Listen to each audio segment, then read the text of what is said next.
मध्य प्रदेश के पूर्व मुख्यमंत्री और प्रदेश कांग्रेस अध्यक्ष कमलनाथ ने राजधानी भोपाल में पत्रकारों से चर्चा की। इस दौरान जहां उन्होंने कहा कि प्रधानमंत्री की सुरक्षा पर राजनीति करना ठीक नहीं है, वहीं प्रदेश की शिवराज सरकार पर भी जमकर निशाना साधा। मध्य प्रदेश में पिछले 7 साल से पंचायत के चुनाव नहीं हो पा रहे हैं।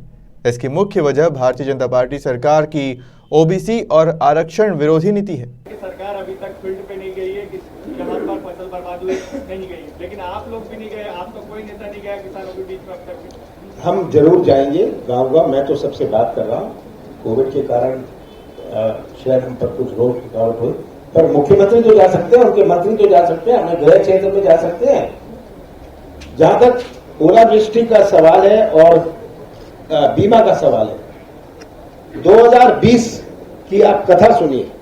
2020 में 3 दिन पहले इन्होंने इंश्योरेंस कंपनी से एग्रीमेंट किया और ऐसा एग्रीमेंट किया कि इंश्योरेंस कंपनी, बीमा कंपनी केवल 110% प्रीमियम जो जमा किया है उसका देगी।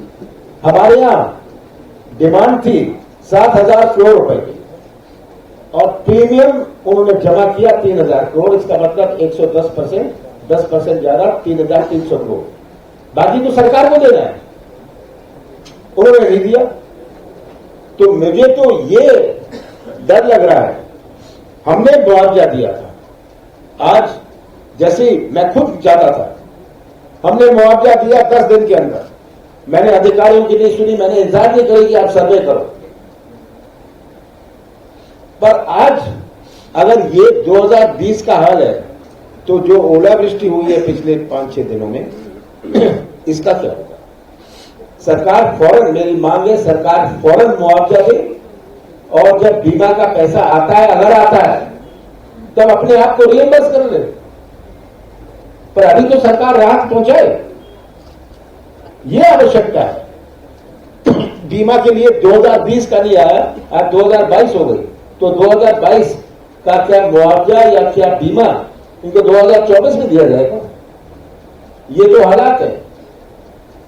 श्रवण नगीले जी, जहां तक ओबीसी का मसला है, मैंने उठाया विधानसभा में, मैंने स्थगन प्रस्ताव मूव किया, उसके बाद तो ये संकल्प आया। अगर मैं स्थगन प्रस्ताव नहीं मूव करता तो क्या ये संकल्प आता? संकल्प तो हो गया। अब इसके लिए जो कार्रवाई करनी है, कानूनी कार्रवाई करनी है, आप करिए, ये सरकार का कर्तव्य है और यही बहुत बड़ी आवश्यकता है। पहले इसका अगर हम इतिहास देखें, इसका इतिहास देखें, पूरे इस पंचायती चुनाव का तारीख वाइज देखें, मेरा तो साफ आरोप है बीजेपी पर कि आप ओबीसी विरोधी रहे। आपने 15 साल में कौन सा कानून बनाया, कौन सा कानून बनाया पिछड़ा वर्ग के लिए? मैं तो उनसे साफ प्रश्न पूछता हूं कि आपने क्या सुविधाएं दी? आज के दिन अभी मुझे बताया जा रहा था कि ओबीसी की जो स्कॉलरशिप है, 1200 करोड़ रुपए बाकी है। 1200 करोड़ 200 करोड़ 1200 करोड़ बाकी है 2 साल की। 1200 करोड़ 2 साल की बाकी, 1210 करोड़ 1210 करोड़ तो स्कॉलरशिप बाकी है और ये ओबीसी के हितैषी बन गए। ये एक्टिंग जो कर लेते हैं, ये सब आप समझ रहे हैं, पूरी मध्य प्रदेश की जनता समझ रही है। इन्होंने अपने सालों में 4 सरकारें रही, इन्होंने तो कभी 27% की बात नहीं करी। 27% दिया नहीं, हमने दिया था। हमने 2003 में किया और जब मैं मुख्यमंत्री था 2019 में किया। और हमारी सोच थी, हमारी भावनाएं थी।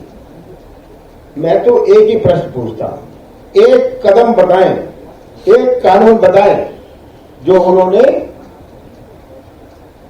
पिछड़ा वर्ग के लिए किया, एक बता दें और बड़े लंबा चौड़ा भाषण देंगे कि मैं उल्टा टंगने को तैयार हूं, मैं ये करने को तैयार हूं। पर जब आपने 4 साल 4 सरकारें रही, आपने कुछ नहीं किया, तो अब क्या करेंगे? अभी तो आप कोर्ट में जीतिए, कोर्ट का कानून लाइए, आरक्षण करवाइए, 27% आरक्षण और हमारे पंचायत चुनाव में आरक्षण, ये करना है। सुचंदा गुप्ता जी। का प्रस्ताव एआईसीसी को देंगे, मेरा एक सवाल। और दूसरा सवाल ये कि आप बार बार ये बात कहते हैं कि मध्य प्रदेश सरकार में कमियां हैं, तो क्यों नहीं कांग्रेस बहुत बड़ा कोई जन आंदोलन उठा कर पाई अभी तक? क्या कमियां रही? जन आंदोलन हमारा जिले जिले पे ब्लॉक लेवल पे चल रहा है। जो सिस्टम पहले हुआ करता था, ये याद रखिए, आप लोग अप टू डेट नहीं है। जो आंदोलन से ध्यान आकर्षित किया जाता था 5 साल पहले, आज वो सिस्टम चेंज हो गया। ये हमें याद रखना कि जन आंदोलन हो रहा है वो मीडिया के लिए हो रहा है। ये मीडिया के लिए हो रहा है, वो सब जाके व्हाट्सएप भेजेंगे कि हमने ये जन आंदोलन किया। मैंने जैसे कहा, जिनको आप समझाने जाते थे वो आपको समझाने के लिए तैयार है। दूसरी बात, जहां तक महिलाओं की बात करें, ये हम अपने प्रदेश कांग्रेस में चर्चा करेंगे और इसमें जो भी सहमति बनती है। एक मिनट, उत्तर प्रदेश में ये सहमति बनी, उत्तर प्रदेश में ये सहमति बनी। हम भी प्रदेश कांग्रेस कमेटी में इसकी चर्चा करेंगे, जहां सहमति बनेगी वो हम करेंगे। आपकी निजी राय क्या है? आपकी निजी राय क्या है? मैं तो कहता हूं महिलाओं को प्राथमिकता देना मेरी निजी राय है कि आज 52% महिला वोट है और महिलाओं में एक नई जागरूकता है। पर नाम के वास्ते ये आप देखते हैं सरपंच में उसका लेटर छपाता है, सरपंच पति। इसका क्या मतलब है? सरपंच पति का लेटर है उसका, तो इसका कोई मतलब नहीं।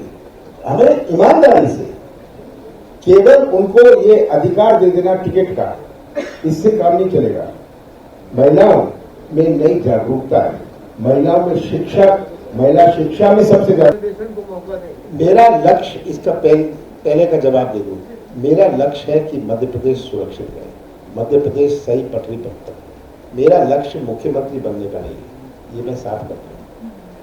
मैं कि मुख्यमंत्री की कुर्सी के लिए दौड़ रहा हूं। अगर ऐसी बात होती तो मैं मुख्यमंत्री था, जब ये सौदा कर रहे थे मैं भी सौदा कर सकता था, पर मैं सौदे की राजनीति का प्रवेश मध्य प्रदेश में नहीं करना चाहता। तो मेरा लक्ष्य है कि आज आम जनता के साथ हम खड़े रहें। मेरा लक्ष्य नहीं है कि एक कुर्सी के पीछे मैं रहूं। दूसरी चीज आपने क्या पूछी थी?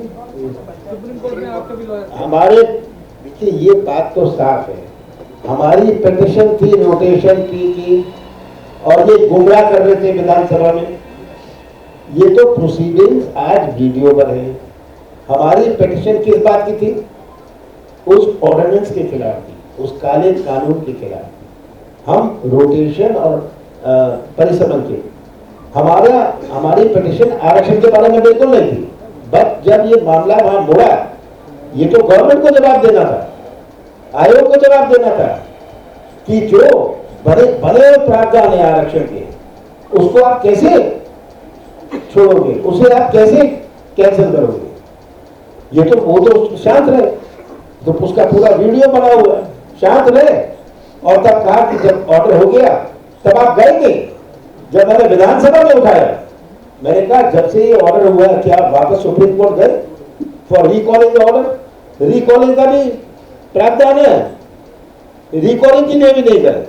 जब ये मामला अगर विधानसभा नहीं चल रही होगी तो पता नहीं क्या हो जाता, क्योंकि विधानसभा चल रही थी और मैंने स्थगन प्रस्ताव मूव किया, तभी तो ये सब आगे बढ़ नहीं हो पा रही है। तो जो ओबीसी के वर्ग के लोग हैं वो कंफ्यूज है कि कांग्रेस उनके विरोधी है या बीजेपी विरोधी है। ये आरोप लगाना बहुत आसान है, ये तो विधानसभा में भी उठा था। गवर्नमेंट कभी पंचायत चुनाव नहीं कराना चाहती, ये नौटंकी थी। जो भी वो अध्यादेश लाए वो पूरी तरह अनकॉन्स्टिट्यूशनल था। ऐसा पंचायत चुनाव बिना आरक्षण के, बिना रोटेशन के, बिना परिसमन के ऐसा चुनाव कराना चाहता है। ये कौन सा पंचायत चुनाव हुआ? किसका अधिकार ले, आरक्षण वर्ग का अधिकार चौपट। कोर्ट में गए हम किस लिए? ये बात बहुत दफे स्पष्ट करी है, रोटेशन और परिसमन। वकील मौजूद थे आयोग के और सरकार के। जब ये मामला आरक्षण पर पहुंचा, हमारी पिटीशन तो नहीं थी, इस विषय पर नहीं थी, ये तो सब वीडियो पर है, इस पर वो शांत है।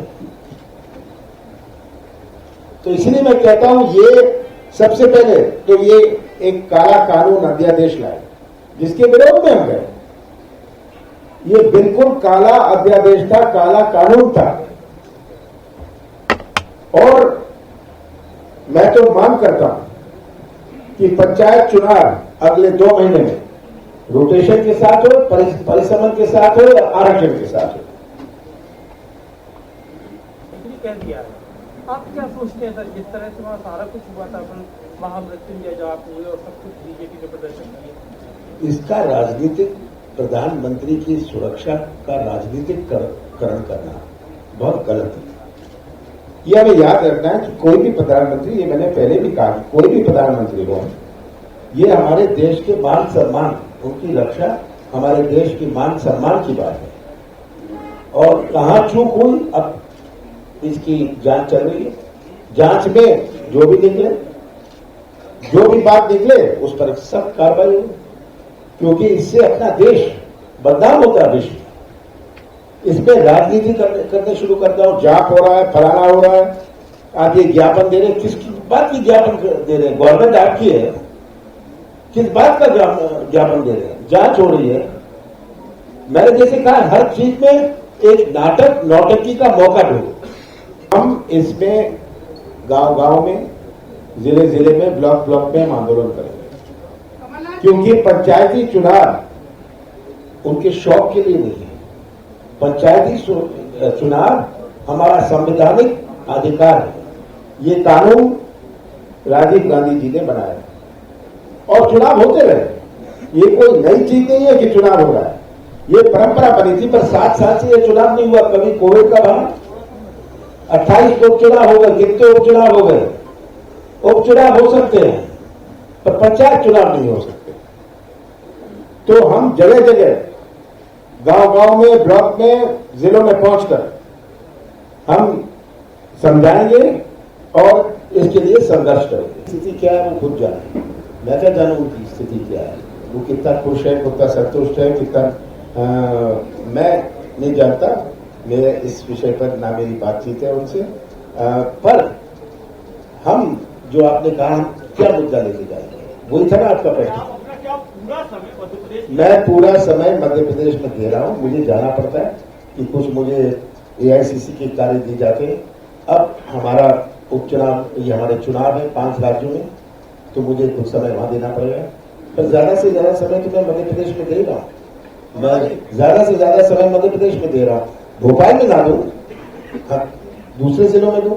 मैं अभी फिर से मेरे से अब मैं छिंदवाड़ा जा रहा हूं, 3 दिन में वहां रहूंगा।